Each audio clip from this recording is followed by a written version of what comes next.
나무 묘법연화경, 나무 묘법연화경, 나무 실상묘법연화경. 불자 여러분 반갑습니다. 약사정사 유튜브를 시청해 주시고 구독해 주시는 불자 여러분이 계셔서 제가 힘이 납니다. 대단히 반갑습니다. 감사합니다. 코로나에 미세먼지까지 더하여 어려움이 상당히 많습니다. 그렇지만 세상살이가 마냥 나쁜 것만 있는 것은 아닌 듯합니다. 산하들이가 온통 꽃들로 활짝 피며 길가엔 벚꽃들이 화창하게 피어서 눈이 부시도록 활짝 피어 저희들의 마음을 설레게 하고 있습니다. 우리들의 마음엔 언제나 오늘 같은 화창한 봄날이었으면 하는 마음입니다.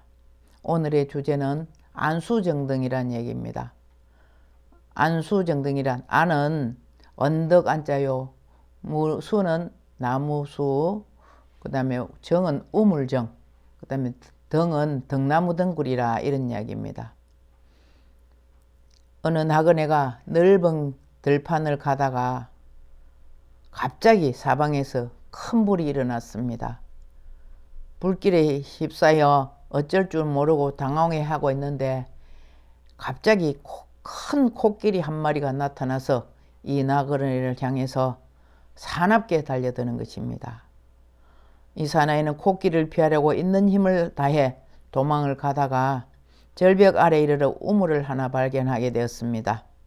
마침 등나무 등굴이 그 우물 안으로 드리워져 있었습니다.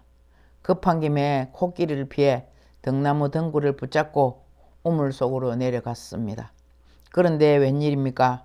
우물 바닥에는 커다란 구렁이 3마리가 입을 벌리고 내려오기만을 기다리고 있었습니다. 그래서 다시 등굴을 붙잡고 위를 올려다 보니 웬걸 독사 4마리가 혀를 널름거리며 그를 내려다보고 있었습니다. 이제는 내려갈 수도 없고 올라갈 수도 없는 진퇴양난에 이르려고 말았습니다. 한편 등나무 등굴을 붙잡고 있는 팔의 힘은 점점 빠져 기력은 다해가고 있는데 설상가상으로 등나무 등굴 윗부분에 흰지와 검은지가 번갈아 이 등나무 등굴을 깔아먹고 있는 것입니다. 이제는 죽을 수밖에 없구나 하는 절체절명의 순간에 어디선가 달콤한 액체가 한 방울씩 떨어져 얼굴에 묻게 되었습니다.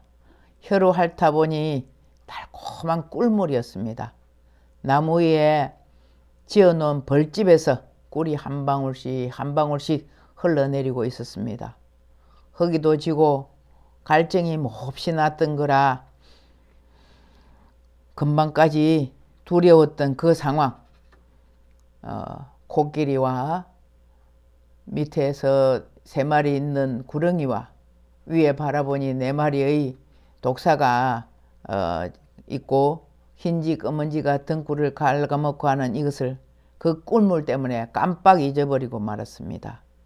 이제는 이 떨어지는 꿀물 한 방울 받아먹는데 정신이 팔려 있었던 것입니다.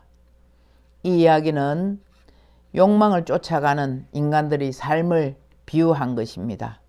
들판에 번지는 불길은 우리 삶 속에서 끊임없이 일어나는 욕망의 불길을 말하는 것이며 코끼리는 언제라도 우리들이 알지 못하고 인식하지 못하고 있는 순간에 닥칠 수 있는 죽음의 그림자를 말하는 것이며 항상 하지 못하는 무상이라는 것에 비유한 것입니다.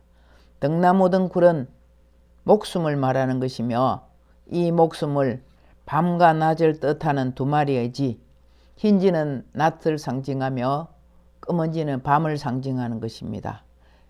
이 지가 잠시도 쉬지 않고 하루하루 갉아먹고 가고 있는 것입니다. 이것은 시간은 끊임없이 흘러가고 있다는 것을 나타낸 것입니다. 우물은 우리가 안전하다고 착각하고 의지하는 새 속의 건속, 돈, 권력, 인간의 관계를 말하는 것이며 3마리의 구렁이는 탐진치, 삼독을 뜻하는 것입니다.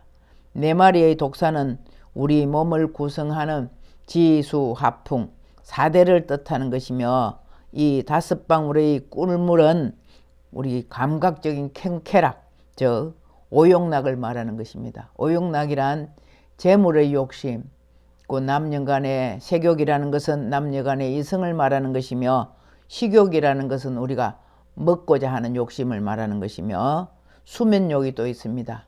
잠을 많이 자고 싶고 또 거기다가 맹해욕은 한량없이 많은 것입니다.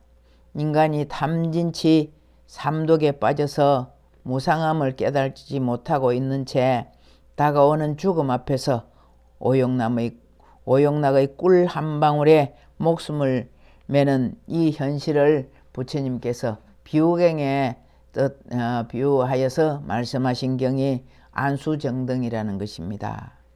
우리는 이 이치를 깨달아서 지혜를 정득하기를 바라며 법화경 많이 독송하시고 사경 많이 하셔서 무한한 행복을 누리기를 축원드리면서 오늘 법문 마치겠습니다. 나무 묘법연화경, 나무 묘법연화경, 나무 실상묘법연화경.